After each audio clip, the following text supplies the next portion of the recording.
దోచుకోవటంలో కూటమి నేతలు ఎక్స్పర్ట్.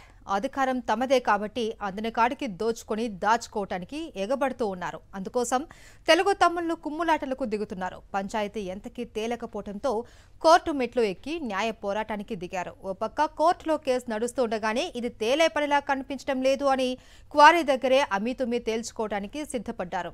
చిత్తూరు జిల్లా జీడినెల్లూరు నియోజకవర్గంలో ఇప్పుడు ఈ వ్యవహారం హాట్ టాపిక్ గా మారింది.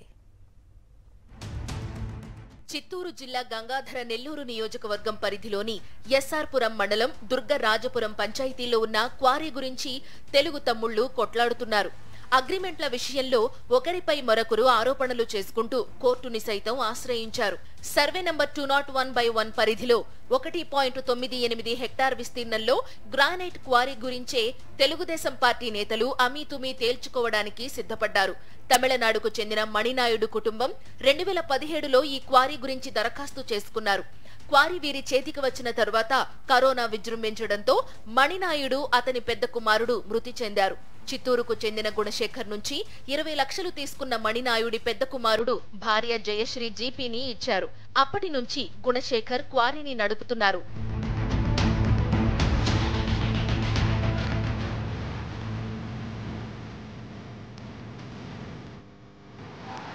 గుణశేఖర్, మణినాయుడి ఫ్యామిలీ తెలుగుదేశం పార్టీలోనే కొనసాగుతున్నారు. కుటుంబ వివాదాల కారణంగా క్వారీపై సర్వ హక్కులు తనకే ఉన్నాయంటూ మణినాయుడి చిన్న కొడుకు భానుప్రతాప్ అడ్డం తిరగడంతో గొడవ రచ్చకెక్కింది. ప్రభుత్వం నుంచి అన్ని అనుమతులు తెచ్చుకుని రన్ చేస్తున్నది తామే అని 20 లక్షల రూపాయలు ఇచ్చి జీపీ చేయించుకుని తీసుకున్న క్వారీపై సర్వ హక్కులు తనకే చెందుతాయని గుణశేఖర్ వాదనకు దిగారు. పెనాల్టీ లేదు, ఇది కొత్త క్వారీ. వాళ్ళ నాన్న పేరు మీద అప్లికేషన్ ఉంటే మన్నేడికి 2 కొడుకులు, భానుప్రతాప్ వాళ్ళ అన్న, ఇద్దరు భాగస్తులు.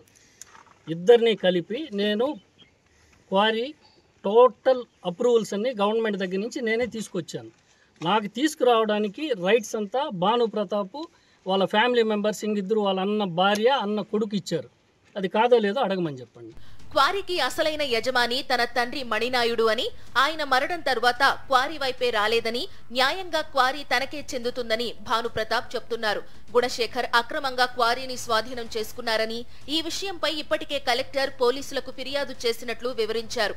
మైనింగ్ అధికారులకు ఫిర్యాదు చేసినా పట్టించుకోవడం లేదని, అందుకే కోర్టుకు వెళ్లేందుకు సిద్ధపడినట్లు చెప్తున్నారు. రాళ్ళు దాదాపు ఇక్కడ 2000-3000 రాళ్ళు ఈ 6 months 7 months డే అండ్ నైట్గా తోలి అయింది. నేను కలెక్టర్ దగ్గర కంప్లైంట్ ఇచ్చినాను. అతను మైన్స్ ఆఫీసర్ని పిలిచి ఏమని చూడండి అన్నారు.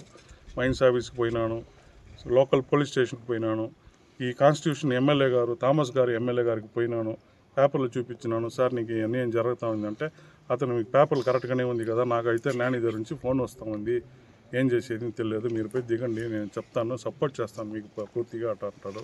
నేను వచ్చినాను, ఒకసారి కట్టలు ఎత్తుకున్నారు నన్ను 10 పెన్సిలు కొట్టేదానికి.